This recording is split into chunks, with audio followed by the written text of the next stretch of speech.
तो यहाँ आके कैसा महसूस कर रहे हैं, क्या फील कर रहे हैं आप?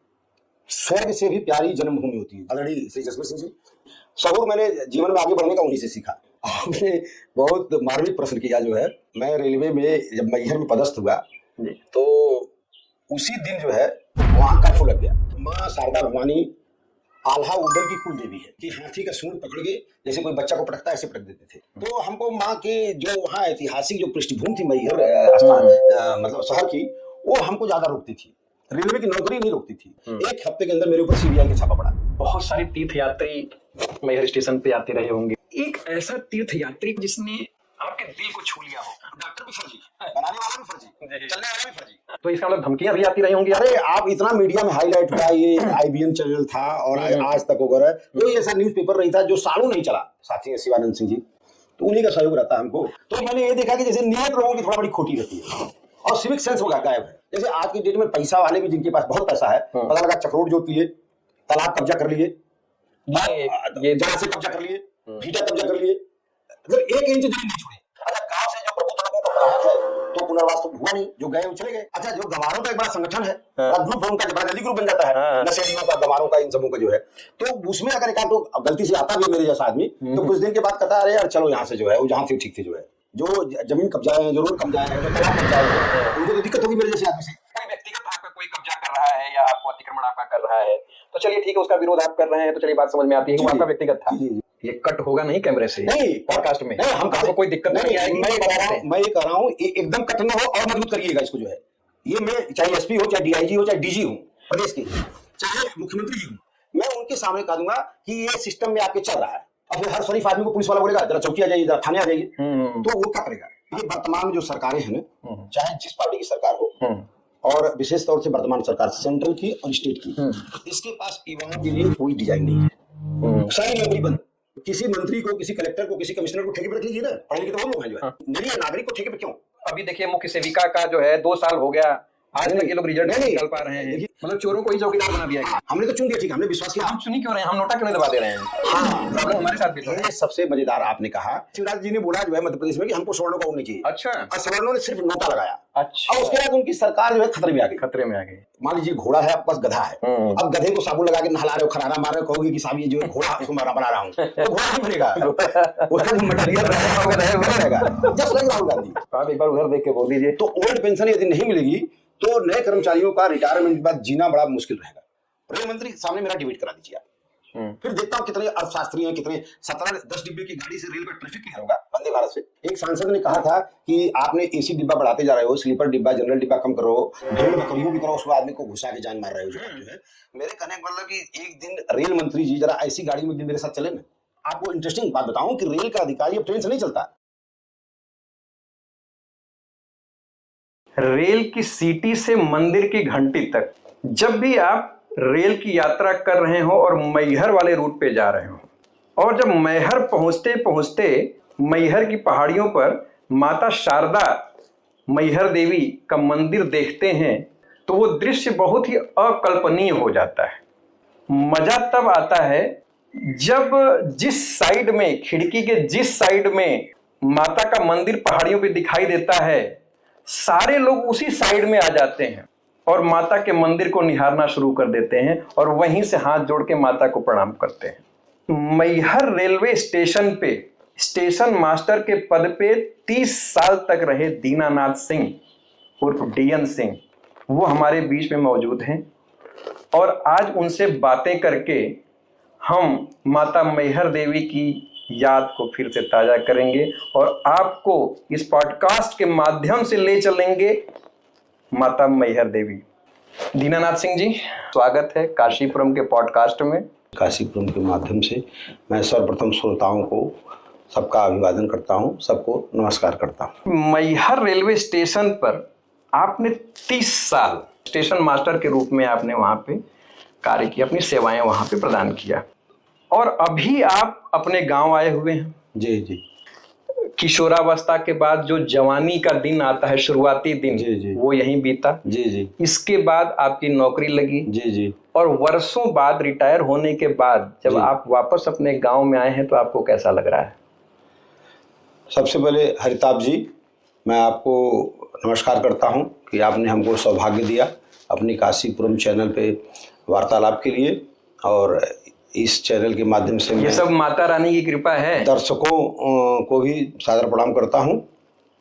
देखिए, मैं रेलवे में स्टेशन मास्टर नहीं था, मैं था आरक्षण सुपरवाइजर, रिजर्वेशन डिपार्टमेंट। कैसा लग रहा है आपको सोना जो अपने गांव पे, और इतने वर्षों बाद, जैसे 30 साल का कोई पीरियड कोई छोटा मोटा पीरियड नहीं होता है दीनानाथ सिंह जी। देखिए क्या है हरिताभ जी, क्या लग रहा है आपको यहाँ आके कैसा महसूस कर रहे हैं, क्या फील कर रहे हैं आप? स्वर्ग से भी प्यारी जन्मभूमि होती है, जगत जननी जगत भूमि स्वर्गादपि जी। मतलब स्वर्ग से प्यारी कहा जाता है शास्त्रों में कि अपनी जन्मभूमि होती है। बिल्कुल। तो जन्मभूमि चाहे जैसी हो, जन्मभूमि होती है। जन्मभूमि। और मैं जब से होश संभाला 24 साल की उम्र तक इसी जन्मभूमि पे संघर्ष किया।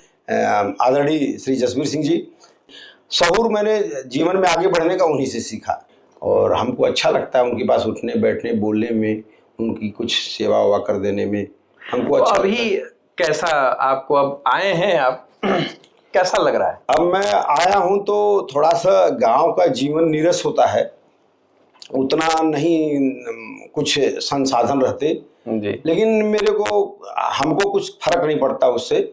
मैं तो भगवान की डोर पकड़ा रहता हूँ, दिन भर श्रम किया और शाम को भगवान का नाम लेके जो कुछ मिला रूखा सूखा खा के सो गया, फिर सुबह उठा, फिर जो हमारा जो श्रम रहता है वो स्टार्ट होता है और शाम तक समाप्त होता है। श्रम मेरा इस तरह का रहता है कि जैसे बागवानी के बारे में प्लानिंग करना, घर का जीर्णोद्धार कराना, और जो है खेत जो अपनी जगह जमीन है उसको सुव्यवस्थित करना, इसी तरह की अभी दिनचर्या है मेरी जो है।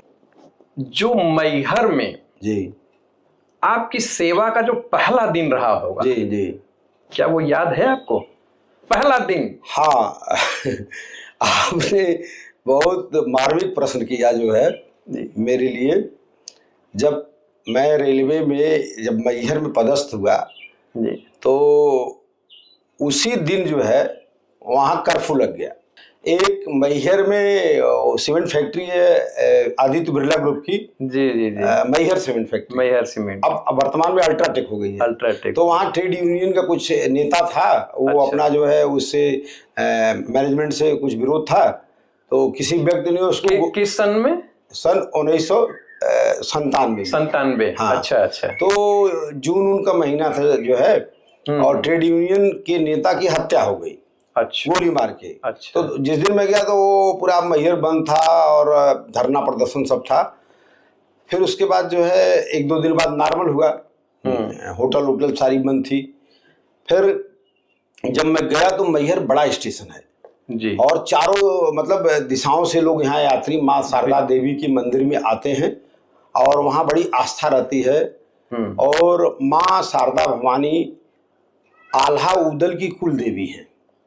अच्छा। आल्हा उदल की कुल देवी है। तो जो है वहां से उनको बड़ा आशीर्वाद मिला। आल्हा उदल की भी कहानियां बड़ी प्रचलित हैं जी, बड़े वीर महान वो लोग कहे जाते थे। उदल तो इतने बहादुर थे कि हाथी का सूंड पकड़ के जैसे कोई बच्चा को पटकता है ऐसे पटक देते थे। मतलब हाथी को कुछ नहीं समझते थे। जैसे गांव का कोई बहादुर किसान का पहलवान बेटा गाय भैंस को, गाय बैल को कुछ नहीं समझता, उसी तरह से उदल इतने बहादुर थे, इतने पावर थी उनके अंदर कि वो जो है हाथी को कुछ से नहीं समझते थे, उड़ा के पटक देते थे। चाहे जितना पागल हाथी हो, चाहे जैसा हाथी हो, वो जो है इतना उनके अंदर वो था, बल था कि हाथी को भी पटक देते थे, सूंड लपेट के उसका। जी सुना है हमने। और उन्होंने 53 लड़ाइयां टोटल लड़ी आल्हा उदल ने। मात्र एक लड़ाई आखिरी हारी क्या बराबरी पे वो जोड़ छूटा। जब पृथ्वीराज चौहान ने उदल को मार दिया तो आल्हा जो है लड़ते लड़ते लड़ते लस्त-पस्त हो गए दोनों। अच्छा, पृथ्वीराज चौहान से युद्ध? हाँ, आखिरी युद्ध उसका पृथ्वीराज चौहान से हुआ।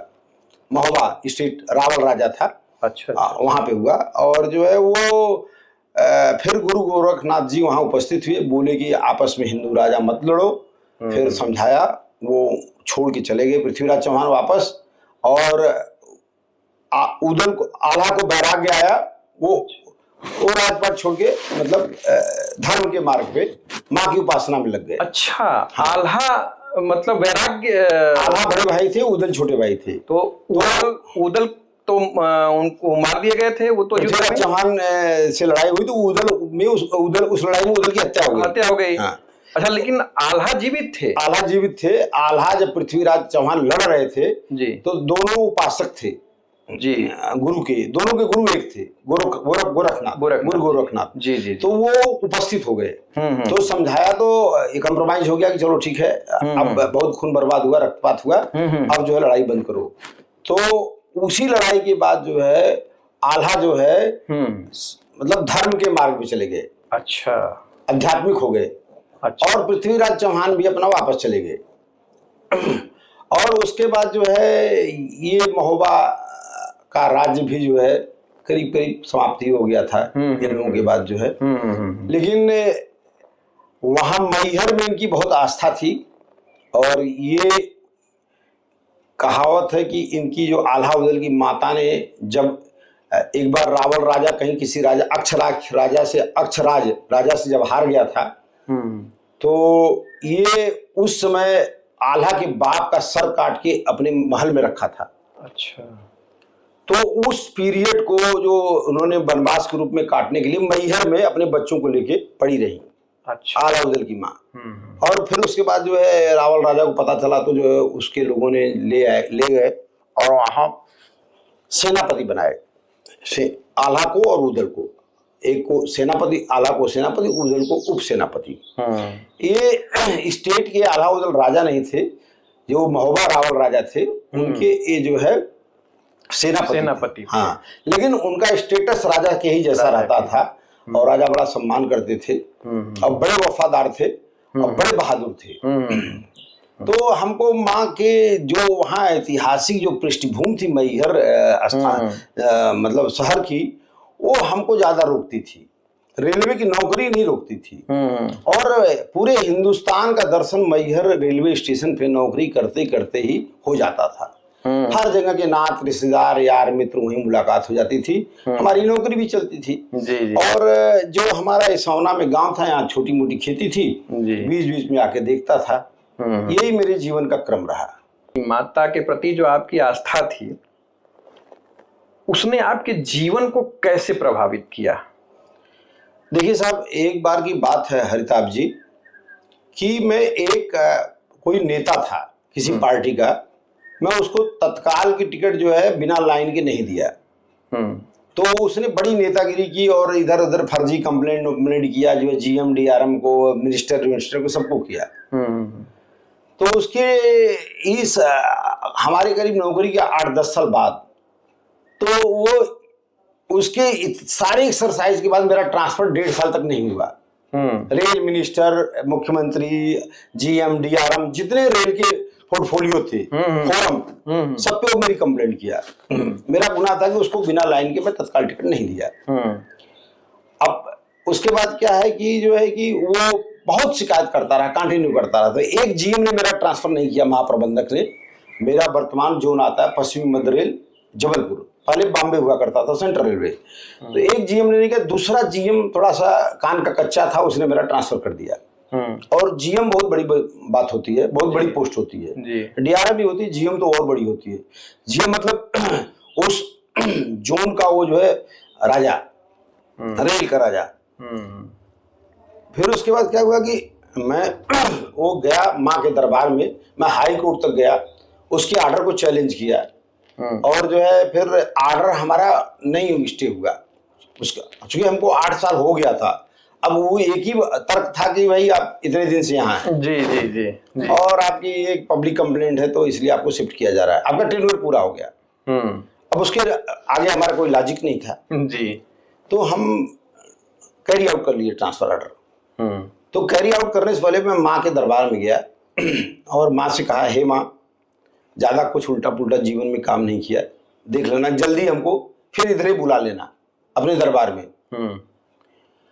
आपको सुनकर आश्चर्य होगा कि मेरे ऊपर जब मैं यहाँ से कैरी आउट किया ट्रांसफर अपना, दमोह एक रेलवे स्टेशन है, वहां पे पोस्ट हुआ, 1 हफ्ते के अंदर मेरे ऊपर CBI का छापा पड़ा। अरे CBI का छापा 15-16 लोगों के साथ पड़ा। मैं उस छापे को चैलेंज किया कि मेरी कंप्लेंट क्या है और मेरा कंप्लेनेंट कौन है, मेरे बारे में शिकायत क्या है, मेरे बारे में और शिकायतकर्ता कौन है जी। तो जब वो मैंने अपना तर्क दिया कि भाई हम जानना चाहते हैं कि हमारा गुनाह क्या है, आप शिकायतकर्ता को बुलाइए। जब हमारी सब जांच हो गई, पैसा वैसा चेक हो गया, और तो वो जो सीबीआई के डीएसपी थे उसको टेकअप किए, तो वो भाग रहा था, कुछ मेरे खिलाफ मिला नहीं, फर्जी शिकायत किया था। जी। फिर उसको बुला के पकड़ा और पूछा। हमने कहा सर इसके पिताजी को मैं सीबीआई से ट्रैप कराया था, आज के जो है ये घटना 10 की है, मैं 94 में इसके पिताजी को सीबीआई से ट्रैप कराया था भ्रष्टाचार के अगेंस्ट कंप्लेंट करके। ये उसी का ये रिवेंज बदला ले रहा मेरे से, और मेरे पास कुछ वो ही नहीं है एलिगेशन मेरे खिलाफ की मैं कुछ दंड फंद करता हूँ या लेन देन पैसे करता हूँ, रिश्वत करता हूँ। तो वो शिकायत हमारे खिलाफ जो है नस्ती हो गई, और बोला कि बड़ा खुश हुए सीबीआई के डीएसपी, बोला सिंह साहब क्या चाहते हो? तो हमने कहा सर मैं जिस देश से आया हूँ उधर ही चला जाऊँ, मैं मैहर से आया और मैहर चला जाऊँ। तो सीबीआई के अफसर ने डीआरएम को चिट्ठी लिखा और मेरा ऑर्डर 1 महीने के अंदर फिर बैक हो गया, वापस फिर मैं सतना आ गया। तब से माँ के प्रति मेरे को बड़ी आस्था हुई, और जैसे जीवन में जब भी मेरे को चैलेंज आया जी, मैं माँ की आरती किया, माँ का सप्तशती का पाठ किया वहाँ पे, तो उसका रास्ता बन गया मेरे जीवन में। आज भी जब जब संकट आता है तो मैं माँ का वो करता हूँ, पाठ करता हूँ जी, और जो मेरी समस्या का निदान हो जाता है, निदान मिलता है। सही। ये मेरा क्रम रहता आज भी, और आज भी सुबह उठते ही प्रयास करता हूँ कि माँ का स्मरण करूँ, उसके दुर्गा सप्तशती के 7 श्लोक में पढ़ूँ। सर्वमंगल मंगले शिवे सर्वार्थ साधिके शरण्ये त्र्यंबके गौरी नारायणी नमो नमस्ते, ये मेरा सबसे प्रिय श्लोक है और उसी का मैं जप करता हूँ। अच्छा, आपके कार्यकाल में बहुत सारे तीर्थयात्री मैहर स्टेशन पे आते रहे होंगे। जी। आते ही रहते हैं। वो एक ऐसा स्टेशन है जी कि तीर्थयात्री आते जाते रहे। जी। कभी कोई एक ऐसा तीर्थयात्री कुछ रहा होगा जिसने आपके दिल को छू लिया हो? कोई ऐसी घटना, इसलिए होता है कि कभी कभी कोई एक ऐसी घटना हो जाती है जो कि हमेशा के लिए हमारी स्मृति में बस जाती है। हमको सबसे कोई एक घटना, क्या तमाम तीर्थयात्री हजारों की संख्या में आते हैं रेलवे स्टेशन पे, भाई मैहर स्टेशन पे? हमको हरताब जी एक घटना नहीं भूलती जी, जब कोई ऐसा पूछता प्रश्न करता है। जी। एक धनबाद का राजपूत थे, और वो अपनी परिवार के साथ, बहू के साथ, बेटे के साथ, बच्चों के साथ, नाती के साथ आए थे मैहर दर्शन करने जी। तो रेलवे खिड़की पे हमसे रिजर्वेशन मांगने आए। तो मैंने प्रयास किया, 7-8 लोग थे, मैं उनको टिकट नहीं दे पाया एसी में, एसी क्लास में। एक बात है करीब 15 साल पुरानी जी। उनको टिकट नहीं दे पाया। तो फिर हम सोचे कि अब टिकट इनकी कंफर्म नहीं हुई, तो मैं बोला ट्रेन पे चल के थोड़ा कंडक्टर से, टीटी से, ऑन ड्यूटी ट्रेन के मैं रिक्वेस्ट कर लेता हूँ कि भाई ये आए हैं, सज्जन आदमी हैं और परिवार के साथ हैं, अगर कहीं कोई सीट हो तो इनको दे दीजिएगा। मेरी ड्यूटी 6 घंटे की रहती है। सुबह की ड्यूटी मेरी थी 8 से 2, 8 से 14 जिसको बोलते हैं रेलवे में। फर्स्ट शिफ्ट, सेकंड शिफ्ट 14 से 20, यानी 2 बजे से लेके शाम के 8 बजे तक जी। तो मेरी फर्स्ट शिफ्ट ड्यूटी थी, 2 बजे के बाद में फ्री हो गया, और 4 बजे वो गाड़ी आती है, बॉम्बे कोलकाता मेल जी। उस समय उसका अभी उसका नंबर है 123-22 डाउन, 123-22 डाउन है। तो मैं जब उसको पहुंचाने गया बाबू साहब को, तो परिवार के साथ, तो गेट पे रेलगाड़ी की वो चढ़ गए डिब्बे के अंदर, और परिवार को अंदर बिठा के प्लेटफार्म में हमसे बात कर रहे हैं जी। जैसे आप हमसे बात कर रहे हैं ऐसे। एक आदमी उधर से आया, ऐसे क्रॉस हुआ जी। और वो कुर्ता पाजामा पहने थे चिकन का, वो पॉकेट में 10,000 रुपए ऐसे रखे थे। तो जैसे आप हम बात कर रहे हैं, वो उधर से एक आदमी आया, निकलते हुए उनका निकलते हुए जा रहा है वो धीरे से, और उनका पॉकेट मार दिया। तो जब वो पॉकेट मारा तो जो है जब तब तक ग्रीन सिग्नल हो गया, अरे तो जो है वो पॉकेट मारा, और पॉकेट मारने के बाद जो है वो गाड़ी रेंगने लगी, तो चढ़ गए बाबू साहब, कोच में चढ़ गए। तो ऐसे जी के उदास हो गया थोड़ा, वो अपने बाएं जेब को पकड़े और थोड़ा सुन्न हो गए। हमने कहा क्या हुआ बाबू साहब, किसी ने आपका कुछ कर दिया क्या? बोले हाँ वो पैसा था नहीं है। हमने कहा किसी ने पॉकेट मार दिया क्या? तो बोले हाँ। तो जो आदमी पॉकेट मार के जा रहा था जी जी। वो मोटा सा था, बीच से निकला। एक हमारे और साथी थे रेलवे में, सिंह पूजन यादव, मेरे बहुत अच्छे मित्र हैं। तो उन्होंने बोला यही आदमी तो अभी गया।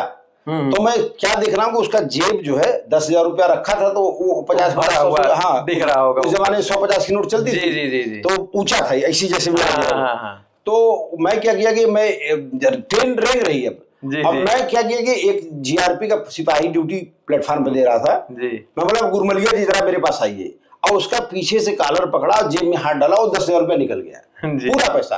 अब निकल गया तो वो पैसा मैं जो चलती ट्रेन में उनको पकड़ा दिए। और उसके बाद में फिर उसको जो है, अब चूंकि शिकायत करता, जब शिकायत करेगा तो उसकी गाड़ी छूट जाएगी। तो फिर उसके बाद क्या हुआ कि वो जो है अपना जो है चले गए। और फिर जानते हैं कि अब रेलवे के पुलिस के पास पुख्ता शिकायत करता नहीं रहता, छोटी मोटी धाराओं में उसको बंद कर देते हैं, अब फिर वो छूट जाता है। अब पॉकेट मार के फायदा क्या होता है कि जो बाहर के आदमी के यदि पॉकेट मारा ट्रेन पर, तो आदमी की मजबूरी रहती है कि वो बाहर का आदमी का मुकदमा लड़ने यहाँ थोड़ी आएगा।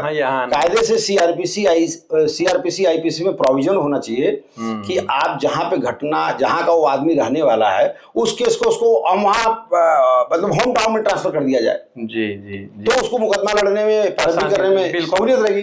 लेकिन रेलवे में क्या लकूना है कि जहाँ घटना स्थल है उसी के जुरिडिक्शन में जो कोर्ट है वही मुकदमा चलेगा। अब आदमी कोई कलकत्ता से आया, मैहर जो है, अब घटना वहां घटी तो यहाँ की जुरिडिक्शन में चलेगा, तो कलकत्ता से आएगा तो उसकी तो ऐसी तैसी हो जाएगी। और कोर्ट कचहरी का काम माशाल्लाह कोई टारगेट टाइम थोड़ी होता है कि 3 साल में, 4 साल में, 5 साल में निपट जाएगा।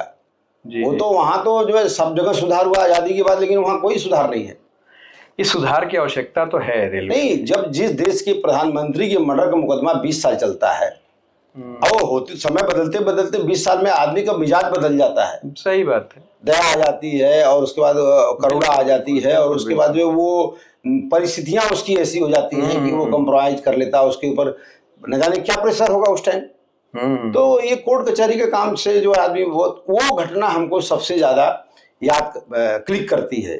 यार ये 15 साल पहले की बात बता रहा हूँ कि 20,000 उसका 10,000 रुपये था। हाँ बाबू साहब का जेब में 10,000 रुपये उस जमाने में, आज के 50,000 है। अच्छा, क्या कभी ऐसा आपको महसूस हुआ कि कोई ऐसी घटना घटी हो जिससे लगा हो आपको कि माता मेरी स्वयं रक्षा कर रही हैं, या कोई बड़ा चमत्कार टाइप आपके जीवन में हुआ हो, कुछ ऐसा हुआ? देखिए सर, ऐसा है कि एक मैं घटना बताऊं।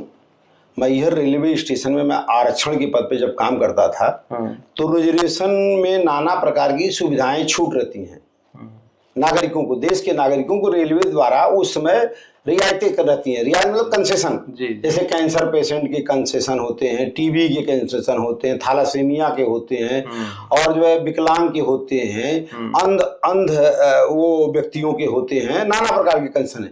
एक कंसेशन था रेलवे में, उसको बोलते हैं हैंडीकैप, डिसेबिलिटी। तो मैहर के कुछ 2-4 ऐसे नटोरियस लोग थे कि वो फर्जी डॉक्टर की सील बनवा लिए, अब फर्जी जो लिटरेचर लिख लिए फार्म के ऊपर। फार्म 1 रुपए का स्टेशनरी की दुकान में मिलता था। वो तो सिंपल इतना लंबा सा फॉर्म टाइप में आता था। उसमें जो है शहर के करीब 100-125 आदमी ऐसे काम करते थे जो विकलांग नहीं थे, फर्जी विकलांग बना के ट्रेन में चलते थे। डॉक्टर भी फर्जी, बनाने वाला भी फर्जी, चलने वाला भी फर्जी, मतलब उसमें गवर्नमेंट। तो जो डॉक्टर की मुहर रहती थी वो फर्जी मुहर रहती थी, या डॉक्टर जानबूझ के नहीं बनाते थे? डॉक्टर का नाम सुशील कुमार शर्मा था।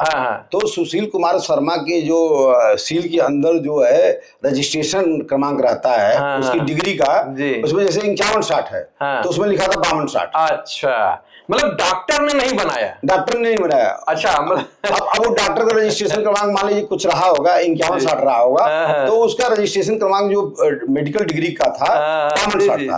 अब इतनी गुड़ चीज तो कोई पकड़ नहीं पाता। वो जब क्या हुआ कि जब उसमें कुछ हमको लगा कि इस शहर में इतने विकलांग कैसे लोग हो रहे हैं, आदमी दौड़ते हुए आ रहा है, टिकट कटा रहा है, दौड़ते हुए जा रहा है, ट्रेन पे भी दौड़ते हुए चल रहा है, तो वो विकलांग कहाँ हो गया? उसमें लिखा रहता है कि बिना सहारे ट्रेवल ऑन विदाउट स्कार्ट, मतलब बिना सहारे के जो चलने फिरने में असमर्थ हो उसी को रियायत प्रदान की जाए। उसका मिसयूज बहुत था। तो मैंने उसको जो है हाईलाइट किया रेलवे मजिस्ट्रेट को कंप्लेंट किया, फिर रिस्पांस नहीं मिला, फिर रेलवे बोर्ड विजिलेंस को कंप्लेंट किया, तो एक आध बार चलती ट्रेन में, रनिंग ट्रेन में सब पकड़े गए और जांच में फर्जी पाया गया उनका सर्टिफिकेट। और फिर जो है उसी आधार पर जो उस सर्टिफिकेट के जितने होल्डर थे ट्रेन में चले थे सब जो है उसमें वो हुए, ट्रायल में गए, सबके खिलाफ चालान पेश हुआ, अपराध पंजीबद्ध हुआ 420, 409, 120 भी का। और वो जो है आज भी रेलवे कोर्ट जबलपुर में मुकदमा चल रहा है, उसमें मैं कंप्लेनेंट हूँ, शिकायत करता हूँ। अच्छा, तो अच्छा जो उसमें मुलजिम बने वो पेट्रोल पंप का कोई मालिक है, कोई डॉक्टर है, सिटिंग तहसीलदार राजस्व विभाग का है, वो भी फर्जी विकलांग सर्टिफिकेट अपनी पत्नी को बनवाया था और वो अपनी सील रेवेन्यू की सील मार के उस पर सर्टिफाई किया था, वेरीफाई किया था कि ये शत प्रतिलिप है फर्जी सर्टिफिकेट को। तो वो उसकी भी ऐसी तैसी हुई जो है तहसीलदार जैसे। हाँ, तहसीलदार। और जैसे मान लीजिए कानूनी प्रक्रिया में कोई कार्रवाई जब रनिंग हुई ना तो सबसे पहले कि आदमी का स्टेटस होल्ड कर देना चाहिए, जी बिल्कुल, आरोपी का, बिल्कुल बिल्कुल। लेकिन कानून में इतना सुराख है, इतना सुराख है कि उसका कुछ असर नहीं पड़ता आरोपी के ऊपर। वो उसी सुराखों का फायदा लेके वो चुनाव भी लड़ जाता है, एमएलए भी हो जाता है, एमपी भी हो जाता है, किसी न कहीं किसी का पदाधिकारी भी हो जाता है, और ये जो है जो सार्वजनिक जीवन में वो अपनी ऐसी तैसी करता रहता है इसकी लिबर्टी लेके जो है, जो कानून में सुराख है, छेद है। जी जी। और आप को बता दूं कि अगर आप सही काम को रोक रहे हैं तो गलत काम करने वाला का समूह बहुत बड़ा है, बहुत बड़ा है। तो इसका मतलब धमकियां भी आती रही होंगी? अरे आप इतना मीडिया में हाईलाइट हुआ, ये आईबीएन चैनल था और आज तक वगैरह कोई ऐसा न्यूज़पेपर नहीं था जो सालों नहीं चला। आज भी मेरे पास उसकी कटिंग है। अच्छा। अच्छा, ये बताइए कि 30 साल की सरकारी नौकरी के बाद वापस गांव आने का जो एक निर्णय रहा होगा आपका, जी जी, वो क्षण कैसा रहा होगा आपका? क्या भाव उठ रहे थे? देखिए सर, क्या है कि रिटर्न, हाँ मैं आपको बोलूं एक चीज, हम जब भी नौकरी में बहुत सुख में थे, बहुत हमारे पास सुख सुविधा थी। बिल्कुल बिल्कुल। गांव में क्या होता कि जैसे 35 साल अगर हम 30 साल छोड़ दिए तो जो बच्चा पैदा हुआ, जी जी, जो 30 साल का वो क्या जानेगा? क्या जानेगा? सही बात, जानेगा नहीं तो मानेगा भी नहीं। हाँ हाँ। तो गांव में थोड़ा सा ये अभी हमको स्ट्रगल है वर्तमान समय में कि वो कोई हमको जानता नहीं, जैसे जानते हैं लोग इक्का दुक्का जानते हैं तो वो न के बराबर हैं। लेकिन अभी वर्तमान में गांव में जैसे हमारे साथी हैं शिवानंद सिंह जी, हमारे परिवार के हैं, पटीदार हैं और बड़े साफ सुथरा, बड़े अच्छे से अपना समय गुजारते हैं, बहुत अच्छे से रहते हैं, तो उन्हीं का सहयोग रहता है हमको। अच्छा, जब आप ये बताएं, जब आप गांव छोड़ के गए थे जी और जब आप वापस आए हैं जी, तो मुख्य क्या अंतर आपको दिखता है? मैं अपना व्यक्तिगत, जैसा छोड़ के गए थे नहीं उस समय जो गांव था जी, और जब वापस अभी आए हैं 30 साल बाद जी जी, तो आज का जो गांव है, नहीं गांव में हरिताभ जी क्या हुआ कि जो भद्र लोग थे उनका पलायन हो गया। ये अंतर देखा मैंने। जो भद्र लोग थे, जो अच्छे परिवार थे, गांव में भी मैं जितना सलीके से, जितना साफ सुथरा जीवन लोगों को देखा उतना मैं शहर में नहीं देखा। हमारे सौना गांव में जितना सलीके से लोग यहाँ रहते थे, साफ सुथरा रहते थे, सलीके से रहते थे, मैनर से रहते थे, उतना मैंने उतना मतलब सलीका मैंने शहरों में नहीं देखा। अब मैं देखता हूँ कि उन परिवारों के घरों के बच्चों का पलायन है, एकदम पलायन है। अब जो है जैसे यादव जात के हैं, अदर कास्ट के हैं, जो है ओबीसी एससी एसटी वाले जो है, इनका थोड़ा सा प्रभाव देखता हूँ। और जो आदमी असहाय था, जो कुछ नहीं कर पाया, वो गांव में पड़ा हुआ है, तो भाग्य से या शिक्षा की वजह से वो उसका बाहर नहीं कुछ रोजी रोटी का जुगाड़ हुआ तो वो यहाँ पड़ा हुआ है। तो मैंने ये देखा कि जैसे नियत लोगों की थोड़ा बड़ी खोटी रहती है और सिविक सेंस वो गायब है लोगों के। पहले ऐसा नहीं था? पहले नहीं ऐसा नहीं था। पहले लोगों की नीयत खोटी नहीं रहती थी। नहीं, पहले मैं देखा करता था कि ईमान रहता था, जैसे जितना जमीन मेरी है उतने जमीन में रहेंगे वो फालतू काम नहीं करते थे। जैसे आज की डेट में पैसा वाले भी, जिनके पास बहुत पैसा है, पता लगा चक्रोट जोत लिए, तालाब कब्जा कर लिए, ये जगह से कब्जा कर लिए, भीटा कब्जा कर लिए, मतलब 1 इंच जमीन नहीं छोड़े। पहले के लोग मामूली मार्किंग की धोती पहनते थे, कुर्ता पहनते थे, लेकिन ये सब काम नहीं करते थे, ये सब काम रास्ता नहीं ब्लॉक करते थे, जी जी चला से सार्वजनिक संपत्ति को नहीं कब्जा कर लेते थे। बिल्कुल बिल्कुल। अब मैं देख रहा हूँ कि जैसे आप आदमी की अगर प्रॉपर्टी का जो है रिवीजन कराएंगे ना, ये एक तो गिरावट है। हाँ, और दूसरी बात लेटरिन बाथरूम कहीं भी कर देंगे सब जो है।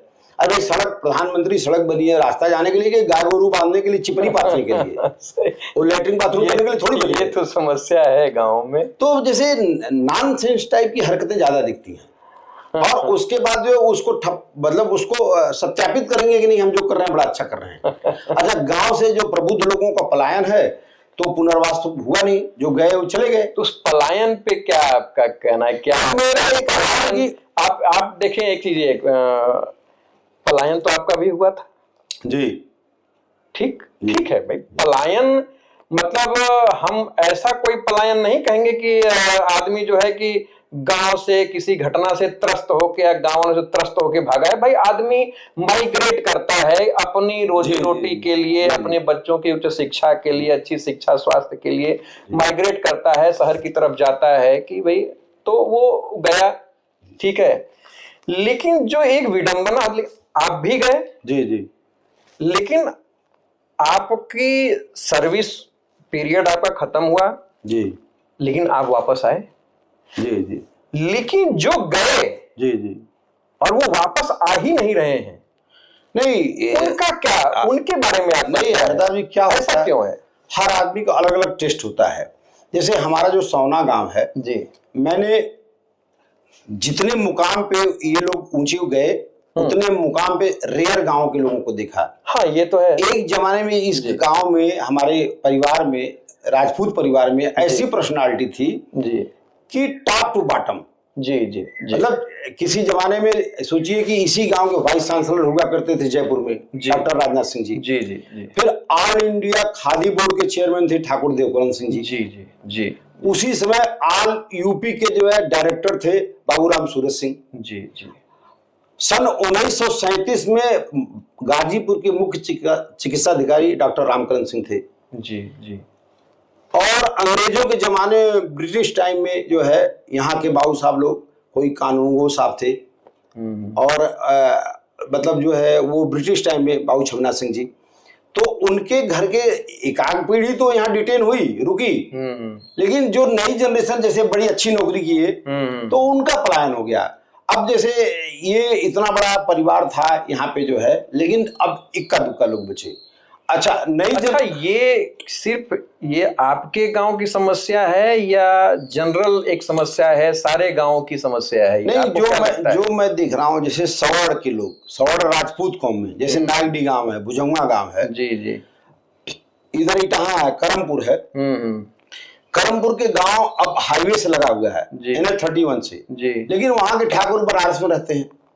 जबकि अब गांव में और शहर में लाइफ स्टाइल में कोई अंतर नहीं रहा। हाँ ये तो है, सड़कें मोबाइल काम कर रहा है, लाइट काम कर रही है जी, लाइट भी अच्छी आ रही है, और जो है मतलब रहने वहने के लिए भी अब धीरे धीरे आदमी लोग मकान बना रहे हैं। लेकिन राजपूतों में पलायन बहुत हुआ, जो है बहुत ज्यादा।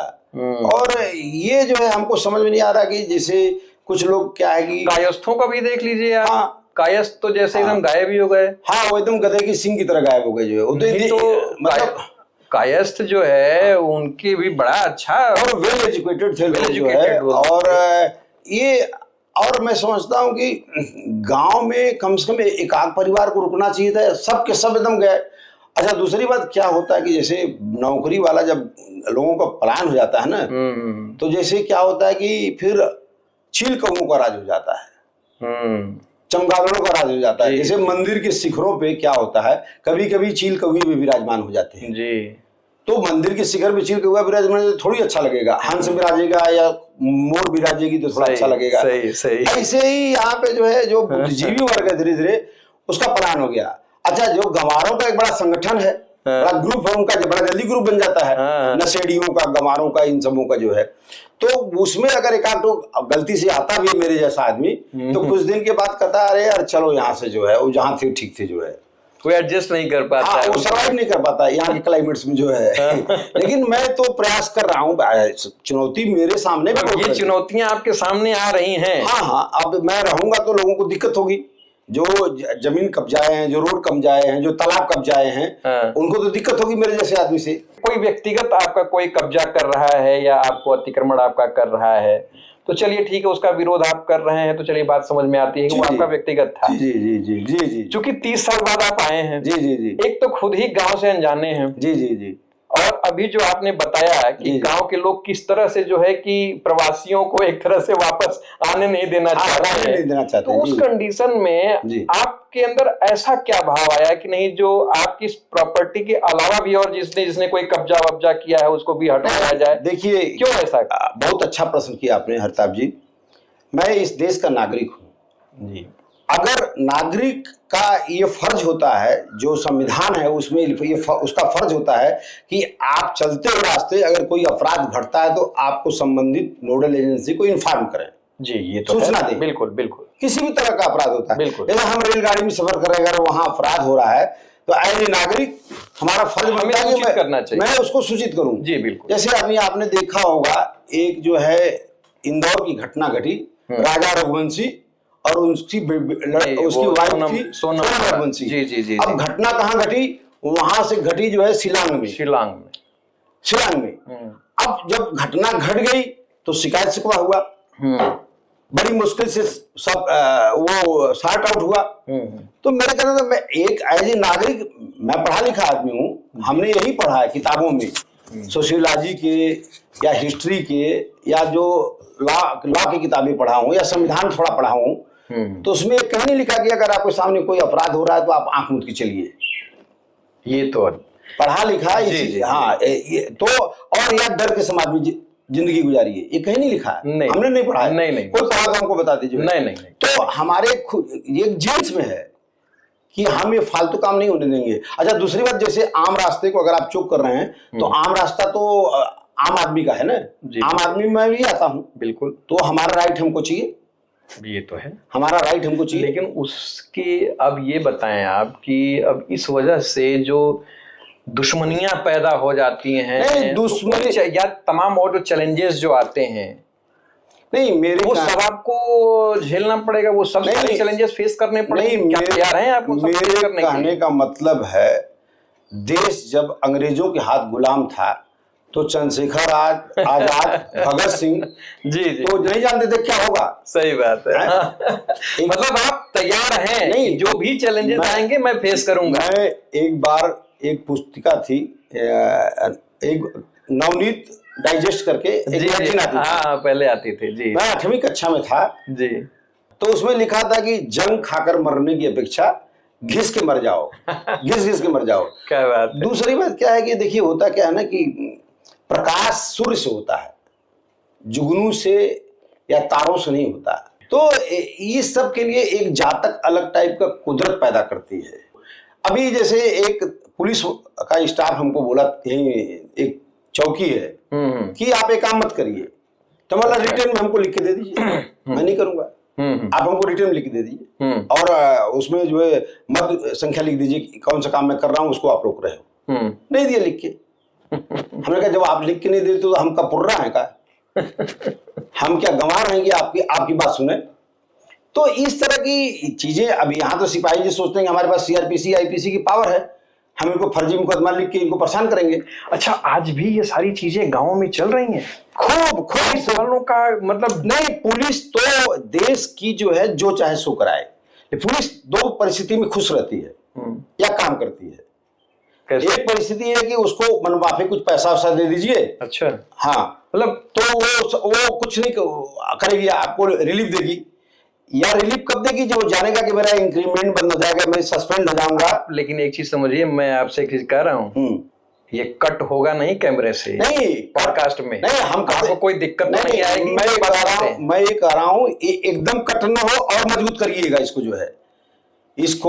ये बहुत बड़ा एक महकमे पे जो है, कह रहा हूँ, चाहे पुलिस हो, चाहे राजस्व हो, चाहे बिजली विभाग हो, चाहे मेडिकल विभाग हो, आदमी दो परिस्थिति में काम करता है। जब उसका कुछ निजी स्वार्थ होता है और वो खुश हो जाता है आर्थिक रूप से, तो वो तब काम करता है, अच्छे से बोल रहा हूँ, या जब वो जानता है कि मेरे को सस्पेंड करा देंगे, मेरा नुकसान करा देंगे, मेरा पनिशमेंट करवा देंगे, वो तब काम करता है, डर के काम करता है। बाकी नैसर्गिक न्याय नहीं होता है। नैसर्गिक न्याय उसकी किताबों में लिखा रहता है। ये मैं चाहे एसपी हो, चाहे डीआईजी हो, चाहे डीजी हो प्रदेश के, चाहे मुख्यमंत्री जी हो, मैं उनके सामने कह दूंगा कि ये सिस्टम में आपके चल रहा है और मेरा अनुभव है, अब मेरा प्रमाणिक जो है ये मतलब जो है वो भी है। भाई आप भारत सरकार के पूर्व कर्मचारी रह चुके हैं और भारत सरकार का प्रमाणिक एविडेंस है। मतलब ये इस तरह की कार्यशैली के लोगों के खिलाफ जो है, मैं एक बार किस्सा सुनाऊं, पंप सेट लगवा रहा था यहाँ, 8,000 रुपए की रसीद दिया इंदिराराम जी, हमसे 62,000 रुपए ट्रांजेक्शन किया, 8,000 की रसीद। मतलब वो डिपार्टमेंट का गाय का आदमी का दूध पीता है, अगर कोई खून पीने लगे तो क्या होगा। 8,000 रुपए की रसीद दिया, 62,000 रुपए ट्रांजेक्शन किया। हमने सारी चीजें उसकी वार्तालाप सीडी बनाई, उसमें टेप किया और उसका डायलॉग किया। ऊर्जा सचिव प्रिंसिपल लखनऊ को, प्रिंसिपल ऊर्जा सचिव को जो है हमारे भाई साहब ने जब रिपोर्ट की, शिकायत किया, तो सस्पेंड हुआ, हमारा पैसा वापस किया। तो इस तरह का ये मतलब गांव में भी, गांव में लोग जनरली इतना फाइट नहीं करते। और फिर हर शरीफ आदमी को पुलिस वाला बोलेगा जरा चौकी आ जाइए, जरा थाने आ जाइए, तो वो क्या करेगा, वो तो डर जाएगा। लेकिन हाँ, इन सब डायलॉग से मैं नहीं डरता। चाहे थाने बुलाओ, चाहे कचहरी बुलाओ, चाहे जो है वो जहां बुलाओ, कमिश्नर ऑफिस बुलाओ, मैं हाजिर हूँ। हाँ। तो ये सब इशू रहता है जो है। अभी भी जैसे अरे भाई डिस्प्यूट हुआ जो है किसी का जो है, तो ठीक है, अब ककड़ी चौक का मुकदमा आदमी सुप्रीम कोर्ट थोड़ी लेके जाएगा। जी जी जी भाई उसका निराकरण आप कर दो जो है। अभी तक आपके जीवन का जो भी अनुभव रहा, जी जी, व्यक्तिगत मतलब पर्सनल हो गया, प्रोफेशनल हो गया, जो भी है, उस अनुभव के आधार पर गांवों में किस तरह का विकास होना चाहिए और विशेषकर युवाओं के लिए? देखिए, सबसे पहले तो जो सरकार है उसका रोड मैप ये होना चाहिए। जैसे हमारे मध्य प्रदेश में कोई तहसील स्तर पे एक लोक सेवा केंद्र बना हुआ है, वहां सारी राज्य सरकार की जितनी स्कीमें हैं वहां लिटरेचर मिलता है तहसील स्तर पे। हाँ, और कोई अगर प्रॉब्लम है किसी नागरिक को, वो वहां कंप्लेंट दर्ज करता है और उसके बाद 42 दिन के अंदर उसका जो है डिस्पोजल किया जाता है। तो इस तरह की तो यहाँ भी तहसील दिवस, थाना दिवस, लेकिन टारगेट टाइम नहीं है उसका डिस्पोजल के, यहाँ टारगेट टाइम नहीं है। अच्छा अच्छा। हाँ, यहाँ तो जो है आया और फिर उसके बाद जेल भी बना देंगे सब जो है मैटर को। हाँ, अब उसको जेल भी बना के उलझा देंगे। अब फिर दोनों पक्ष से वार्तालाप करेंगे जो है। हाँ, जो सही रहेगा उसको भी हरास, वहां सही गलत का कुछ बोध ही नहीं रहता कि कौन सही कौन गलत है, तो ये उलझा देंगे जो है। और उलझाने में क्या होता है कि सबसे ज्यादा योगदान संबंधित एजेंसी के नोडल अधिकारी का होता है।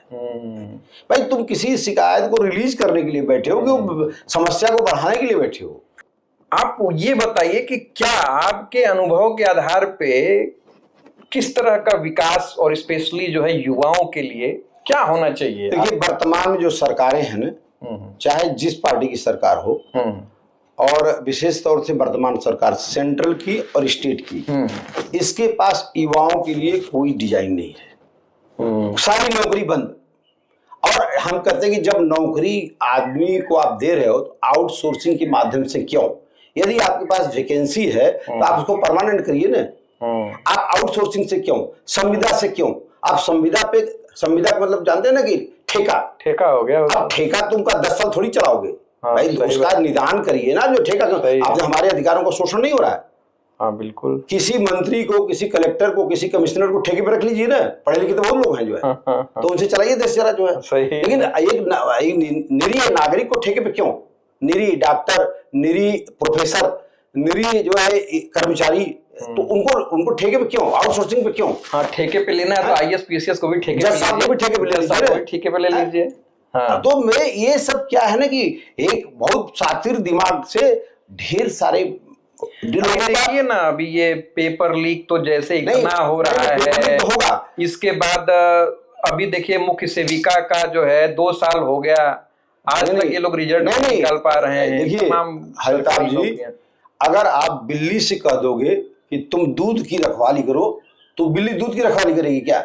सवाल ही नहीं उठता, वो तो पी जाएगी। बिल्कुल। अब ये बिल्लियां हैं जो एग्जाम करा रही हैं जो है, मतलब चोरों को ही चौकीदार बना दिया है। हाँ, ये दूध पीती बिल्लियां हैं। मतलब ऐसे कि जो वो अब बिल्ली तो दूध पी जाएगी। जब तुम नायब तहसीलदार की नौकरी उसके हाथ में कर दोगे, दरोगा की नौकरी उसके हाथ में कर दोगे, कंपाउंडर की नौकरी हाथ में उसके कर दोगे, तो प्राइवेट आदमी कितना करेक्टर होगा उसका। एक बार कलेक्टर का करेक्टर होगा, कमिश्नर का करेक्टर होगा, IAS IPS का करेक्टर होगा, लेकिन ये प्राइवेट आदमी का क्या करेक्टर होगा।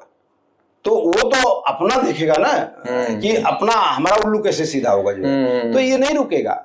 अरे सरकार के पहले आयोग, तो आखिर क्या आपके हिसाब से क्या लगता है कि युवा क्या करे फिर? जैसे आप गांव में आए हैं, अब गांव की स्थिति आप देख ही रहे होंगे, आप इतने दिनों से गांव में आए हैं, आप यहाँ गांव के युवाओं की स्थिति देख ही रहे होंगे, तो आपको क्या लगता है देखिए ये सरकार करे, क्या होना चाहिए? देखिए ये सरकार की ऐसी डिजाइन है कि बड़ा आदमी के अंडर में मुट्ठी भर 10, 15, 20, 50 देश के बड़े पूंजीपति होंगे, उनके मुट्ठी में पूरे देश के नागरिक होंगे। ये डिजाइन है, मतलब जो पूंजीवाद की डिजाइन है।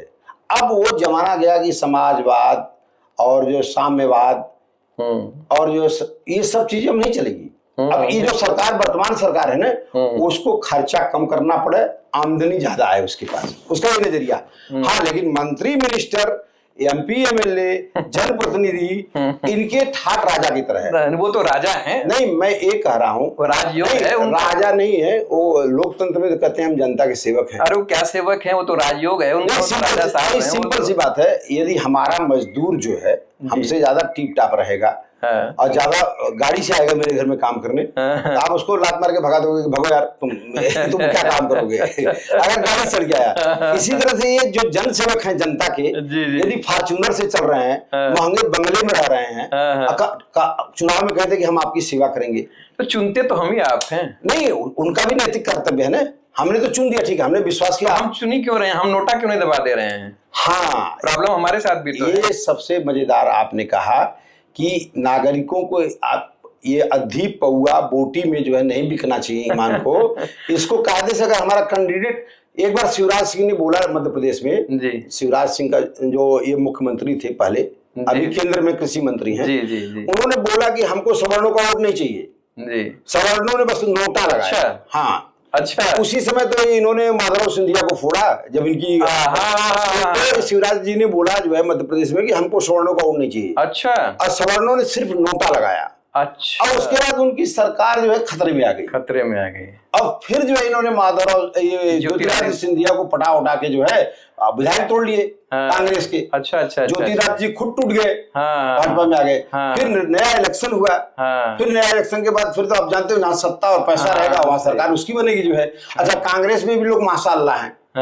अब राहुल गांधी में बहुत मटेरियल नहीं प्रधानमंत्री का, देश के नेता होने का। जी जी जी। प्रियंका जी में है, मैं मानता हूँ, लेकिन राहुल, अगर ये बताइए किसी अधिकारी की नौकरी, लेकिन प्रियंका जी के पास उतना भी अनुभव नहीं है। उनको अभी अनुभव ज्यादा है भाई उनको। अब देखिए क्या होता है कि आपने उनको लेट राजनीति में लाया। चुनाव जब होता है तो अपनी माता जी के क्षेत्र में जनता से जाके तो वही प्रचार करती है ना, भाई के प्रचार वही करती हैं। नहीं, वो देखिए एक राजनीतिक अनुभव आज भी राहुल गांधी से प्रियंका को ज्यादा है, आज भी।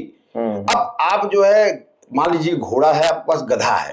अब गधे को साबुन लगा के नहला रहे हो, खरारा मार रहे हो, कहोगे कि साहब ये जो घोड़ा इसको बना रहा हूँ, तो घोड़ा नहीं बनेगा। उसका जो मटेरियल रहेगा जस्ट लाइक राहुल गांधी। अरे ऐसा मत करिए। नहीं, मतलब उसका मटेरियल बोल रहा हूँ।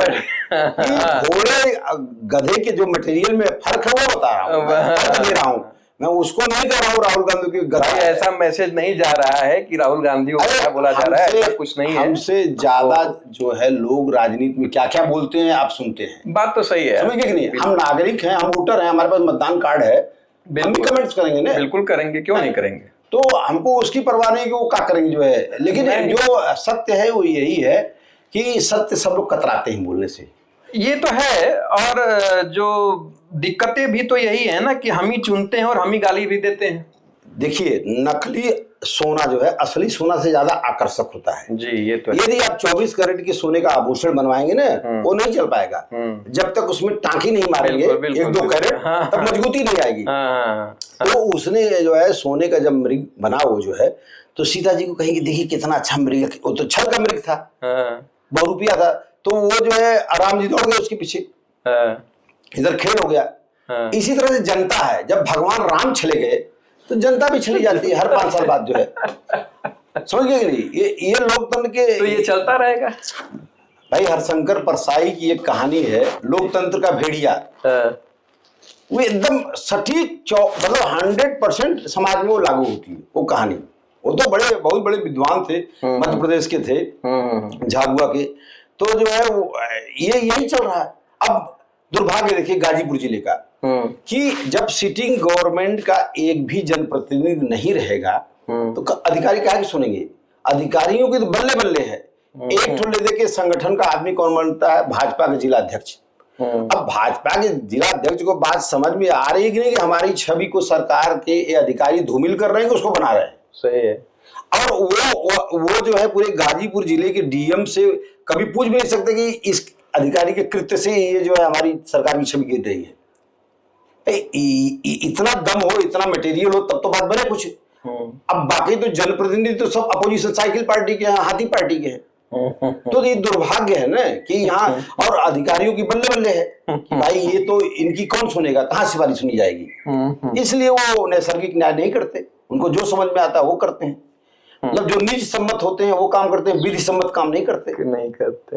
ये यहाँ का दुर्भाग्य है कि जो है कि सिटिंग गवर्नमेंट का कोई प्रतिनिधि नहीं है और मैदान साफ है एकदम सबके लिए। तो हरताब जी, ज्यादा मैं नहीं डरता कि मैं सत्य बोलूं तो मैं डर जाऊं या हमारा कुछ अनिष्ट हो जाएगा। अरे जो होगा जो है। और अभी तो जो है होता क्या है कि कभी कभी सही आदमी के भी ऊपर अगर किसी का नहीं हाथ रहता तो परमात्मा का हाथ रहता। बिल्कुल।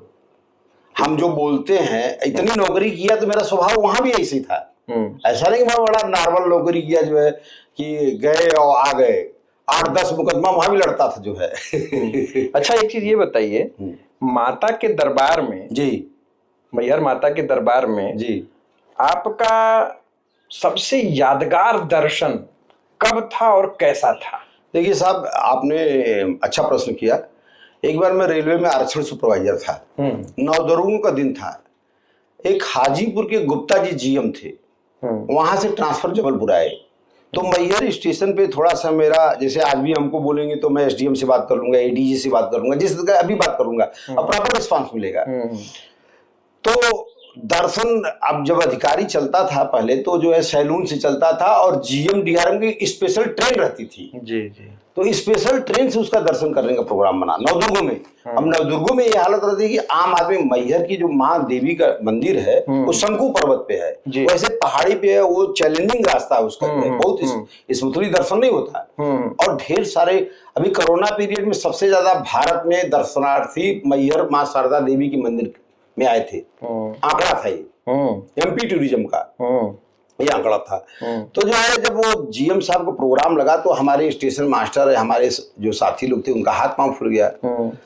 और एक उस समय बलिया के एसडीएम थे गौतम सिंह, बड़ा सख्त स्वभाव था, बड़े वसूल वाले थे, तो उनसे जल्दी किसी की पड़ती नहीं थी। सौभाग्य से मेरी उनसे दोस्ती थी, अच्छी दोस्ती थी और पारिवारिक दोस्ती थी। तो जीएम को जब प्रोग्राम हुआ तो स्टेशन मास्टर के हाथ पांव फूल गए। भोर की आरती, पहली आरती, उनका इच्छा थी कि मैं दर्शन करूंगा। अब हमसे भी लोग बोले, स्टेशन मास्टर तो उस समय एक अवस्थी जी था, तो मेरा पैरों में पड़ गया कि मैं तेरे भैया पैर पड़ता हूँ, दर्शन के जिम्मा ले लो आप जो है। ये स्थिति थी। मैं बोला मनी मन यार स्टेशन मास्टर, ये ब्राह्मण आदमी मेरा पैर छू रहा है। मेरे को दया आई, मैं बोला चलो अच्छा ठीक है। मैं वहां के जो शहर कोतवाल थे, मेरे मित्र थे सत्यव्रत पांडे जी, अच्छे मित्र थे, बढ़िया। और बड़े वहां के तो कोतवाल दमदार होते हैं और शरीफ होते हैं। अच्छा, हाँ शरीफ होते हैं, ये नहीं कि बस खाली मतलब शरीफ आदमी आया तो डांट के भगा दिए, जेंटलमैन होते हैं। मैहर की मध्य प्रदेश की पुलिस बड़ी वो जेंटल रहती है। अच्छा, वो ओवर एक्टिंग नहीं करती, बहुत नॉर्मल रहती है पुलिस।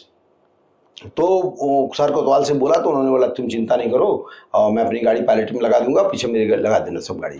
अरे हमने कहा ऊपर पहाड़ पे कैसे जाएंगे? तो बोले कि 2 गाड़ी अलाउ करा दूंगा और अपनी गाड़ी रहेगी, जिप्सी रहेगी और हमारी गाड़ी शासन की रहेगी। तो दर्शन कराने के मेरे को जिम्मा मिला और मैं गया।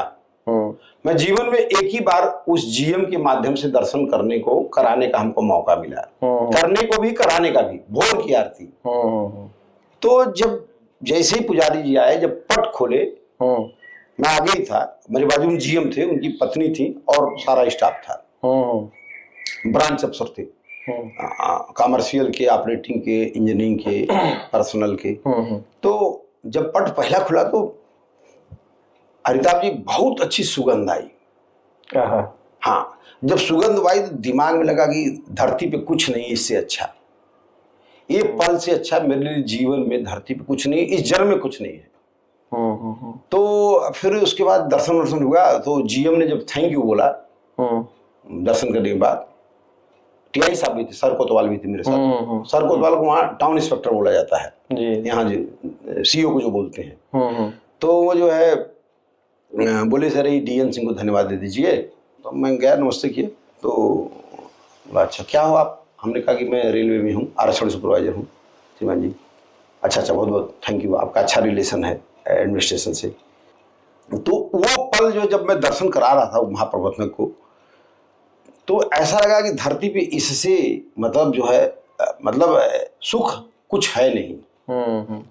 और माँ एकदम पूजित थी, मतलब क्या रौनक थी, मैं बताऊंगा आपको जो है, क्या दिव्य भव्य दरबार लगा था माँ का जो है। जी। तो जैसे आज भी माँ मंदिर के सामने आप गौर से देखें, नीम का पेड़ हरा भरा है। हाँ है ना। हाँ मनोज तिवारी गाते हैं ना, नीमिया की डाढ़ मैया नावलू झलुआ होगी झूले झूले। और देखिए हम तो अब हमारी किस्मत में जितना दिन लिखा था मैं वहां रहा। ये डाइवर्सन है मेरी लाइफ का। एक दिन हमारे घर के सामने शिव शंकरी है, पीपल का पेड़ है, वहां पुराना एक छोटा सा शंकर जी की मंदिर है। अब हमको लगता है कि जीवन में मैं यहीं तो गुजारा, वहीं चावल जल देता था, बचपन में दीपक जलाता था शाम को। तो मैं सोचा कि कुछ मैं यहाँ के लिए करूं, तो थोड़ा उसका जीर्णोद्धार कराऊंगा, हमारी जन्मभूमि तो मैं उसको ठीक ठाक करा दूंगा। बिल्कुल सब चीज करा दूंगा।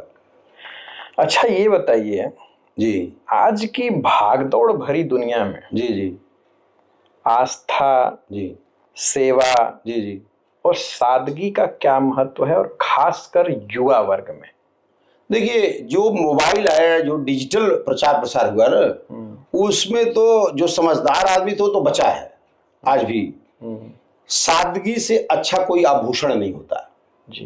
तो है जैसे महिलाएं आजकल तो दिखावेपन, महिलाएं जो आभूषण के लिए मरती है ना, स्त्री का आभूषण तो लज्जा होती है जी, और पुरुष का आभूषण सादगी होती है। मेरा ये मानना है, वैभव की कोई सीमा नहीं है, लेकिन संतोष की या जो है सादगी की सीमा है। हमारे देश के एक प्रधानमंत्री थे श्री लाल बहादुर शास्त्री जी, उनको देखिए आप, मोरारजी देसाई जी, बिल्कुल, जयप्रकाश नारायण जी, जेपी, बिल्कुल, मालवीय जी, बिल्कुल, सरदार वल्लभ भाई पटेल, जो बड़े आदमी होते हैं ना, वो समझ लेते हैं।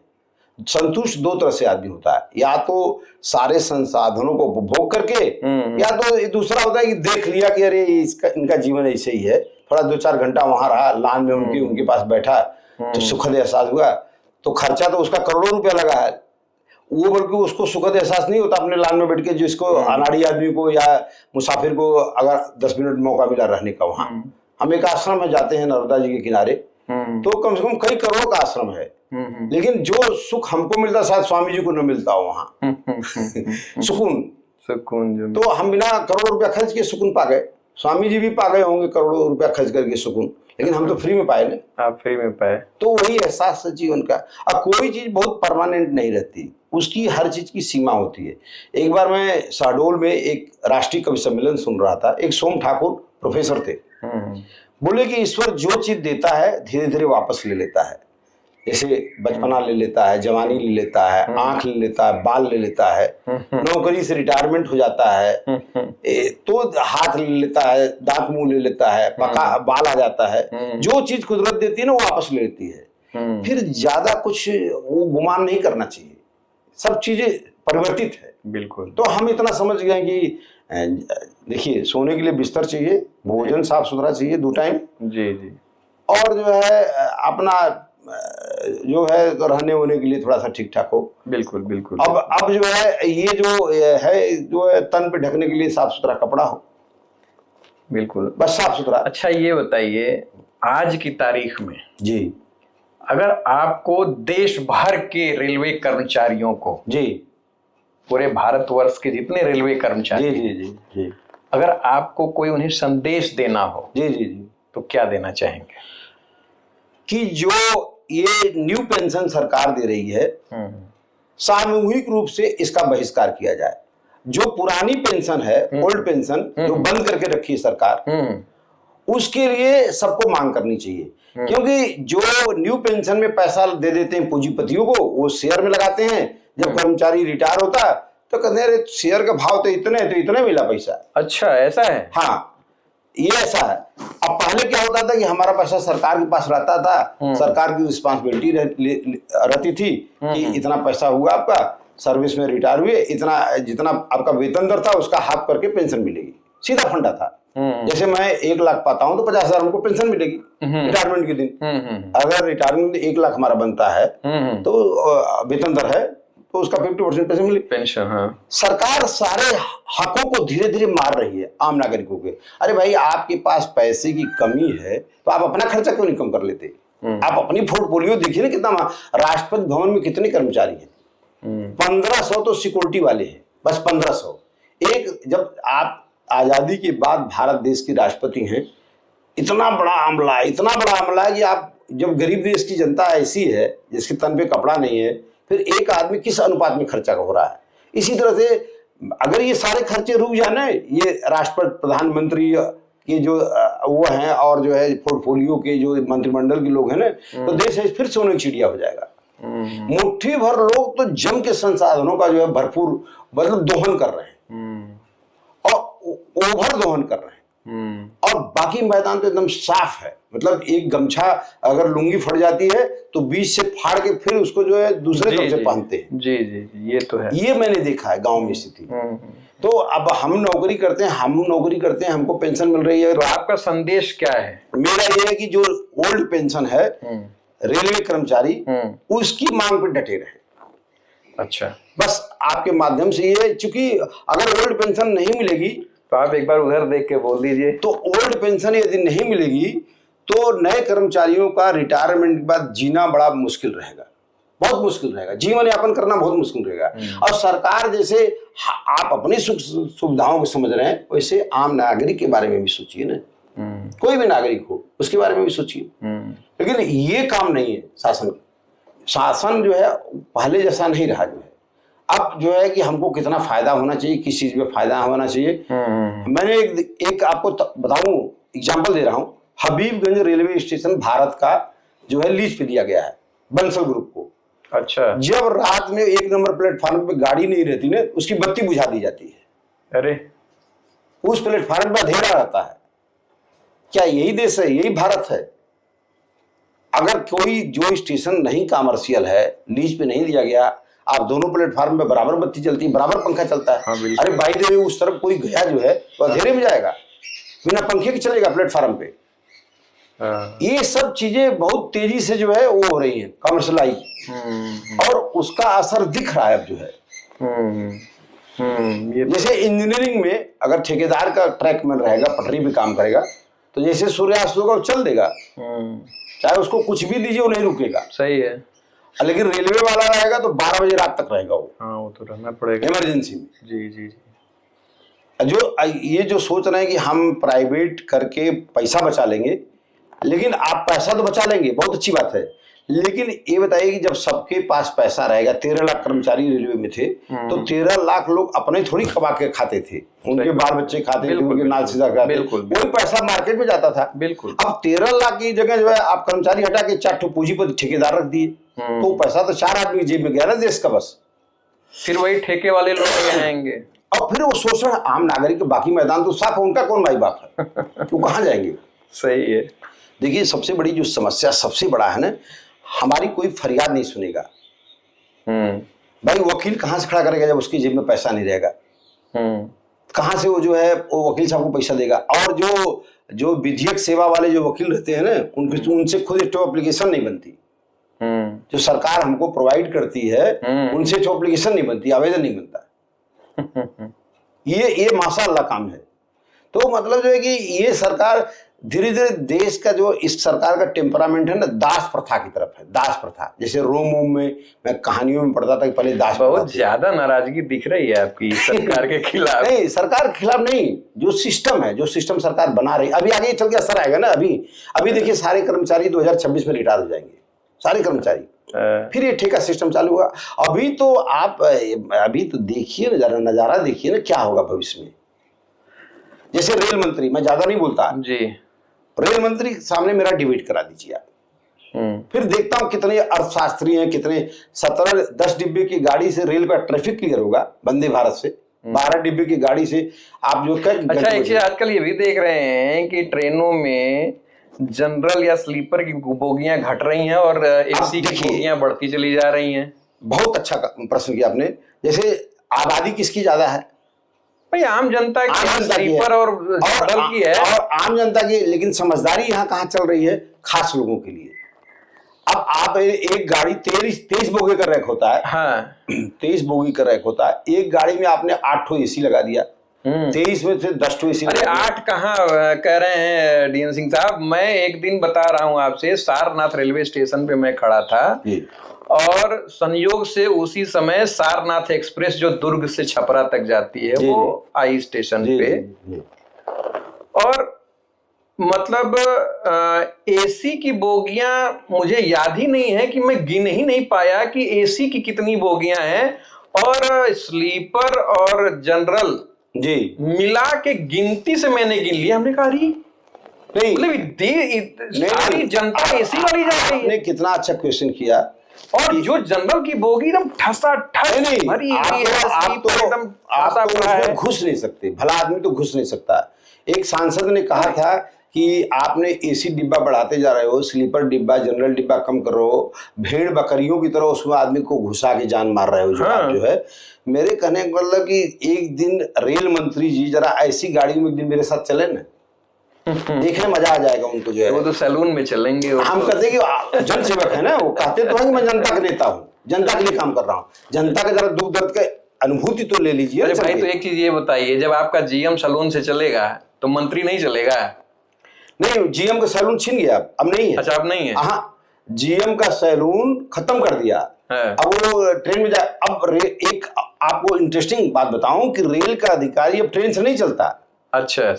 नॉर्मली वो डिवीजन में कार और से दौरा कर लेता है, बहुत रेयर कंडीशन में चलता है। अच्छा। उसने रेलवे बोर्ड से पास करा लिया कि हमको ट्रेन से जाने में, गुवाहाटी जाने में दिल्ली से टाइम लगता है, तो हमको फ्लाइट का इंटाइटल कर दिया जाए। अच्छा। तो फ्लाइट से जाता, फ्लाइट का फेयर रेलवे देती है। पहले रेल का अधिकारी रेलवे गाड़ियों में सफर करता था तो उसको रेलवे की खामियों को पता चलता था, कैटरिंग कैसा है, पंक्चुअलिटी कैसी है, सिक्योरिटी कैसी है। अब उसको कोई मतलब नहीं रहता, उसको पता नहीं चलता।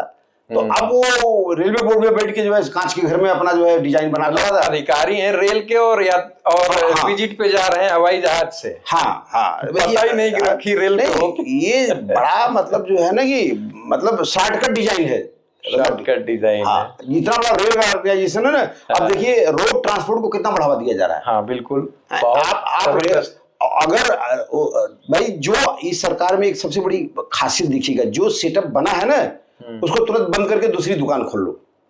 अब रेलवे इतना बड़ा ऑर्गेनाइजेशन है, एक ठो कार्यालय आईआरसीटीसी का खोल लिया आदमी का दिमाग डाइवर्ट करने के लिए, रेलवे की इधर भजिया बज रही है। लेकिन एक चीज, इसी तरह से योजना आयोग था। देखिए, चले ठीक है, आप मैं एक आम जनता की हैसियत से अगर देखता हूँ, जी ठीक है, जो समस्याएं हैं आपने बहुत जेन्युइन समस्याएं बताई, लेकिन आज जैसे रेलवे स्टेशनों पे हम लोग जाते हैं जैसे, तो उनका जो विस्तार देखते हैं, उनकी जो फैसिलिटीज रेलवे स्टेशन पे जाके देखते हैं, तो वो तो बढ़ी हैं। नहीं, बहुत ज्यादा बढ़ी है, बहुत अच्छी बात की है, बढ़ी है। लेकिन जो अंग्रेज बिल्डिंग बनाया ना, अगर आपने उसको छेड़छाड़ नहीं किया तो आज भी खड़ी है। अबैंडेड बिल्डिंग देखिए, केबिन में थी, आज भी देखिए। इनकी डिजाइन जो रहती है ना 10 साल से ऊपर की नहीं रहती, ये तोड़ के फिर दूसरा कुछ बनाने लगेंगे। अब रिजर्वेशन ऑफिस जो कैंट स्टेशन का कहाँ पे था, कितनी प्राइम लोकेशन में था, अब वहां रेलवे के ट्रिब्यूनल डाल दिए। अरे साहब, ट्रिब्यूनल के लिए और कोई जगह नहीं मिली क्या? क्या पॉपुलर स्थान को पॉपुलर जगह रहना चाहिए। बिल्कुल। ठीक है ना। अब ऐसा कर दे रहे हैं कि रिजर्वेशन जल्दी रेलवे काउंटर पे जाए ना, जो कि पोस्ट सरेंडर करके उनको बंद करना, ताला लगाना है। ऑनलाइन टिकट कितनी फ्रीक्वेंसी से बनता है वो आपको अनुभव है। कुछ नहीं, गोल गोल घूमने लगेगा और जो साथी दलाल है सब देश की टिकट पा जाएंगे। और रेलवे काउंटर थे, रेलवे कर्मचारी नजारत हो रहे दिनों दिन। बनारस में कितना काउंटर था, अब कितना है, अब वो भी खत्म करने वाले हैं। तो आम जनता बहुत इंटेलिजेंट नहीं देश की, और मतलब जो है 60 गवर्नमेंट का आंकड़ा कहता है कि मैं 70 करोड़ आबादी को तो बीपीएल भी खिलाता हूँ, राशन कार्ड भी खिलाता हूँ, गवर्नमेंट का आंकड़ा कहता है। तो क्या वो इतने स्मार्ट हैं कि मतलब एजेंट से टिकट बनवा लेंगे या खुद बना लेंगे? सही है। और कई बार तो ट्रांजैक्शन कट जाता है ना, तो एक बार नहीं बना, 2 बार नहीं बना, फिर उसकी औकात ही नहीं रहती कि उसके पास पैसा है। सही है, इसलिए वापस आने में तो टाइम लगता है। हफ्ते में आता है, 1 आध हफ्ते में आता है, तो उसका टिकट बनना उसको मिलना नहीं, वो मिलना ही नहीं है। तो आप ऐसी परिस्थिति के लिए यही औलियार स्टेशन है। जी जी। अब जो है गाड़ियों का, आप जो है बंबई जाने वाली गाड़ियों का स्टॉपेज बढ़ाते जा रहे हो, आगे करते जा रहे, आगे चल रहे। पहले अलीपुर था, फिर कैंट लाए, अब मड़ुआडी कर दिए। जो इधर आजमगढ़ की जनता, जो गाजीपुर की जनता, वो जाम में फंस गई तो उसकी ट्रेनें छूट गई। ये तो है। वो नजरिया थोड़ा व्यापक होना चाहिए जो है, और हमको नाराजगी नहीं है, लेकिन आदमी को सामने जो पॉलिसी बनाता है ना, उसको एहसास होना चाहिए कि इसका रिएक्शन क्या पड़ता है। रिएक्शन क्या पड़ता है आम जनता। एक टाइम में 3 गाड़ी बॉम्बे की ली जाती है कैंट स्टेशन से, जैसे कामायनी हो गई, महानगरी हो गई, और जो है वो एक सुपर फास्ट हो गई। तो हम कहते हैं उसका जो है डेस्टिनेशन या टर्मिनल बदल दीजिए ना। एक गाड़ी बलिया चला दीजिए, एक गाड़ी मऊ चला दीजिए, तो यहाँ की भी जनता को स्मूथली इधर से। अब और यार चौराहा है रेलगाड़ी का, मगर वहाँ सब गाड़ियों का स्टॉपेज नहीं है। जब आप जौनपुर के लिए चौराहा, वहां से जंक्शन बना दिए, गाजीपुर के लिए बना दिए, मऊ के लिए बना दीजिए, गोरखपुर के लिए बना दिए, तो इलाहाबाद के बना, तो वहां तो हर गाड़ी रुकनी चाहिए। बिल्कुल बिल्कुल। हाँ, और यार हर गाड़ी रुकना चाहिए। अब वहां पे यहाँ के जनप्रतिनिधि रेलवे के डायरेक्शन के बारे में उतना मालूम नहीं रहता, और बोलते भी नहीं, और जबकि प्रधानमंत्री का संसदीय क्षेत्र बनारस जो है। जी जी। तो औड़ियार को जैसे इन्होंने टर्मिनल बनाया, मेमो डेमो का जो है वॉशिंग साइडिंग बनाया, वैसे ही महानगरी को इधर चलाना चाहिए।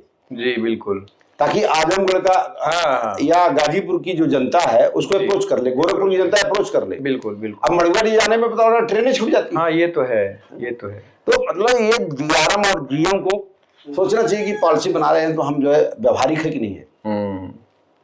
अच्छा, ये बताइए जी, आखिर में जी अपने गांव वासियों जी और हमारे श्रोताओं जी जी के लिए क्या संदेश देना चाहेंगे आप? हम आपके चैनल के माध्यम से ये कहेंगे कि जो हमारी बोनाफाइड जो राइट है ना, सबसे पहले इंसान को उसी में गुजर बसर करना चाहिए।